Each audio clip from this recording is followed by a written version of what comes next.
Hey guys, in this video I'm going to be gushing about my complete adoration of lady detective period drama shows.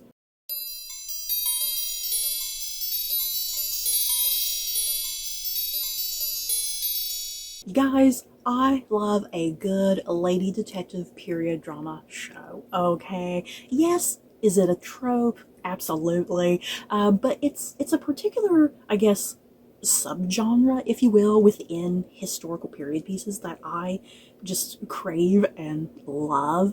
And yeah, shows like this, as I said, they're tropey as hell, and they kind of tend to cover the same sorts of ground and plots and character beats and whatnot. But you know, that's okay. That's the reason why I love shows like this.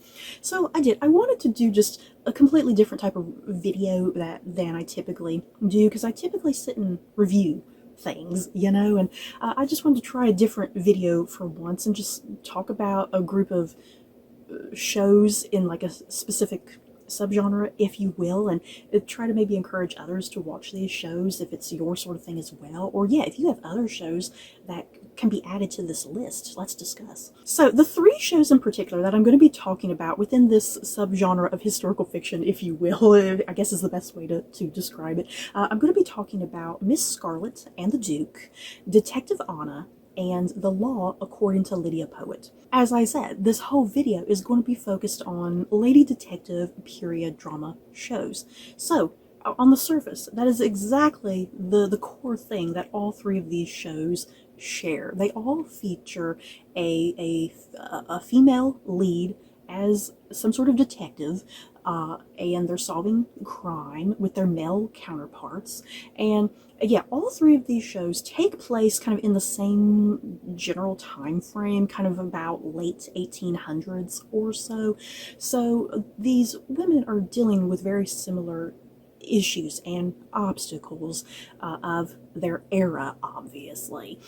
They are fighting back against the patriarchy, if you will, and they're trying to seek truth and justice and fight for the helpless, you know, the people who can't help themselves, but they can help them, because yeah, even though they are women and they have their own, you know, obstacle there just because they're a woman, the thing is, these three particular female characters, they do have their privilege, that they do come from more of either an upper class background or at least a higher middle class background, you know, so that they're using their privilege to help others in need. And as I said, these three women, being in the eras that they're living in, fighting back against the men in power who want to oppose them, and having to deal very heavily with their place in society. It's the 1800s. A woman's place is at home, being married with children, running a household, essentially. So these three women, they are definitely outside of the norm when it comes to that, and they are definitely seen as an oddity and something that needs to be fixed and shamed. And of course, these are period dramas. You gotta have your romantic male lead. They've got to have their sexy, brooding men. So there's that they're also facing as well, that they're having to deal with their romantic interactions, you know, their futures. Do they want to be with this person? You know, they are enjoying their independence, but they also don't want to be lonely, you know, they don't want to be spinsters for the rest of their life. So there's kind of all that really good stuff going on as well. So I haven't even actually broken down what each of these shows is even about, so kind of let me get into that. First up, Miss Scarlet and the Duke. Let's start here. For starters, it's going to be getting a name change because for 4 seasons it was called Miss Scarlet and the Duke, but the Duke half of the show, that is being cut from the show because the actor wanted to leave the show. So in future, when the show airs, it's going to just simply be called Miss Scarlet. But yeah, in this video, I'm probably going to be referring to it as Miss Scarlet and the Duke. That's kind of what it's been in my head for a while now, until we get the the name change. Miss Scarlet and the Duke, like I said, that one late 1800s, taking place in England for this one, following Eliza Scarlet. Her dad has recently passed. He was a private detective, and she really wants to continue in his role, and she wants to be a private detective as well. And yeah, she teams up with the local police force, and she has like this past relationship with the Inspector Wellington. And yeah, she just fights and solves crime, and she runs around, doing things that a lot of people are like, no, you can't do that. And then we have Detective Anna. Detective Anna is actually a really fantastic Russian TV series that I recently discovered in the past couple years, you guys. It is completely in Russian. I definitely recommend watching it all completely in Russian. Where you can watch Detective Anna, because like Miss Scarlet and the Duke, for instance, Miss Scarlet and the Duke is probably the most accessible because you can watch that like on PBS, and I want to say it's like on Amazon. I want to say Detective Anna, the easiest place to watch that is also on Amazon. You do have to pay for it because it's not part of like Prime or anything, so you do have to kind of pay for the individual seasons. But yeah, Detective Anna is a really fantastic Russian TV series following a young woman named Anna in this small little Russian town. Now, here's the big twist with Anna, you guys. She can't really speak to dead people, but she can see dead people and can kind of communicate with them to that degree. So when Anna is investigating crimes, a lot of times she gets her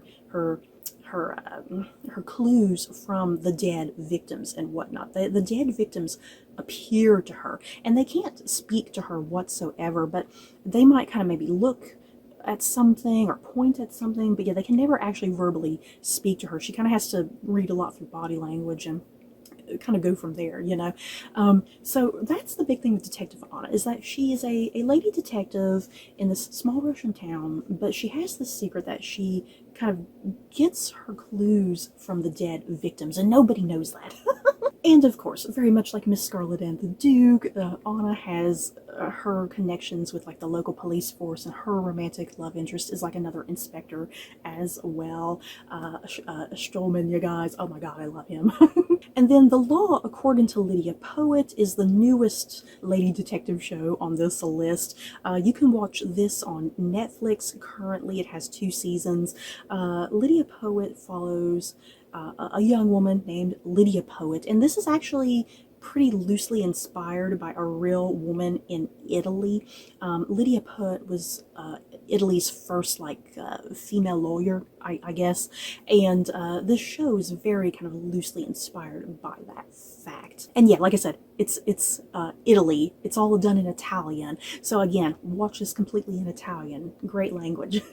And yeah, even though this show is about Lydia Poet, who is supposed to be Italy's first female lawyer, the thing is, I kind of sometimes forget about the lawyer aspect of this show because I feel like she does a lot more detective work than lawyering work, if that makes sense, because she's constantly always running around doing things that I feel like a lawyer normally doesn't do, like solving crime and do investigative work.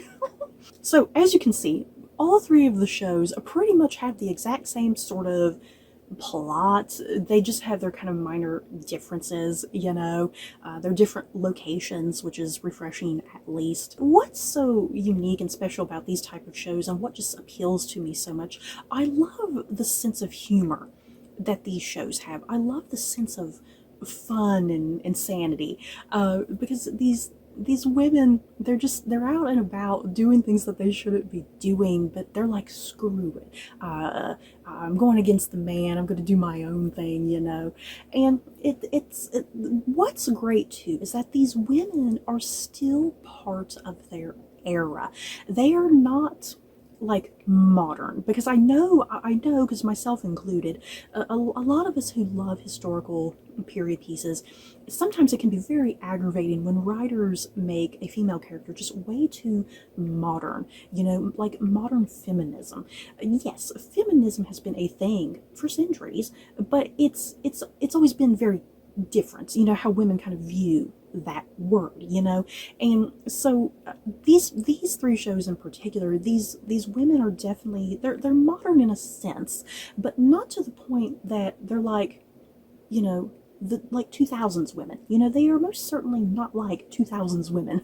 The way that these women are badasses, they're not badasses by running around using like a sword or using a gun, or they can just miraculously know how to fight. They're badasses in different ways through their wit and their intelligence and their independence. Their strength of character, how to word it, I suppose. Their strength of character does not weaken the strength of character of like the male characters, for instance. That's what I love about these shows as well. The female characters have a lot of depth and nuance, and the male characters do as well. The women aren't like overpowered in quotes. They're not overpowered that it makes the men around them look terrible. And that's the thing too. Just yes, there is inequality. Obviously, there are the terrible men on these shows, but yeah, their male counterparts, their love interests and whatnot, some of their relatives, they have their male counterparts who see them as equals. Yes, they have their conflicts and confrontations and issues on occasion, but they work out those problems. And episodians, they work out those problems. And they see each other both as equals and partners. And what I like about these three women as well, they're not perfect. They're not Mary Sue's.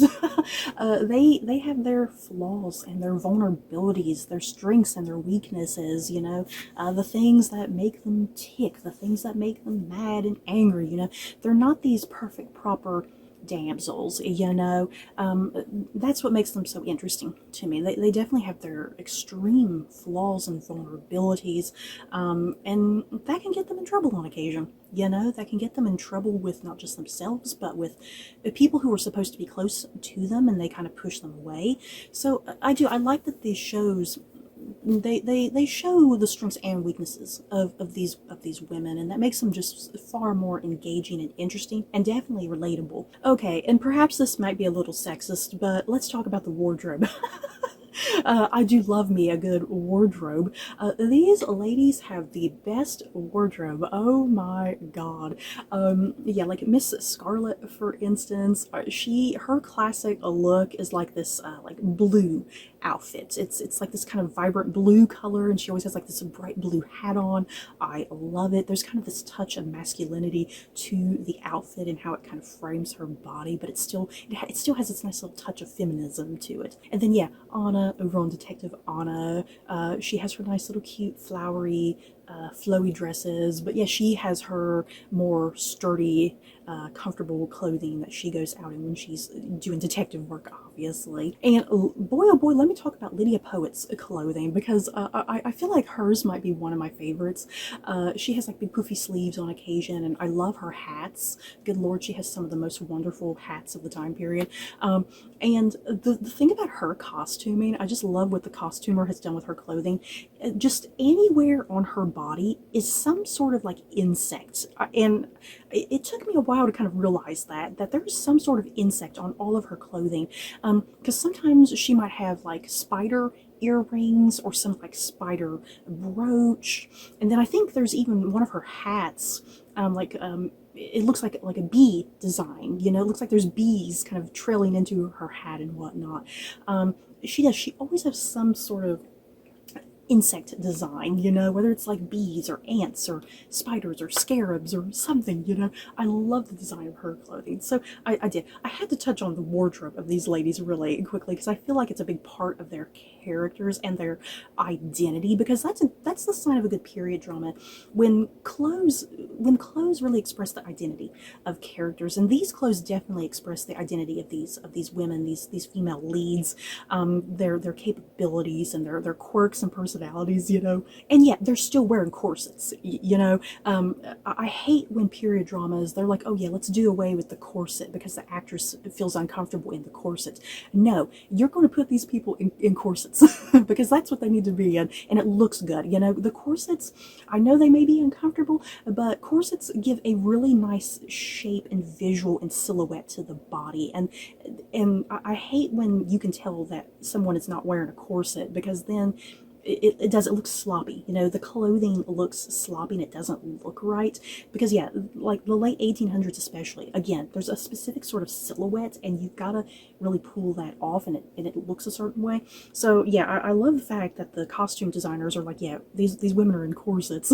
And yeah, the clothing is still practical though. You know, they have their more feminine outfits that are like really you know, showy and flowery and poofy, you know, of the time period. But yeah, when they're out doing their actual detective work and, you know, fighting crime and, you know, talking to suspects and victims and stuff like that, you know, like they have their far more practical outfits built kind of out of a completely different type of material, and how they can move, function in that, you know. So yeah, did this video go well? Like I said, I wanted to try something new for a video, just kind of meshing some shows together and just kind of talking about a general subgenre, if that makes sense. Yeah, did this video work?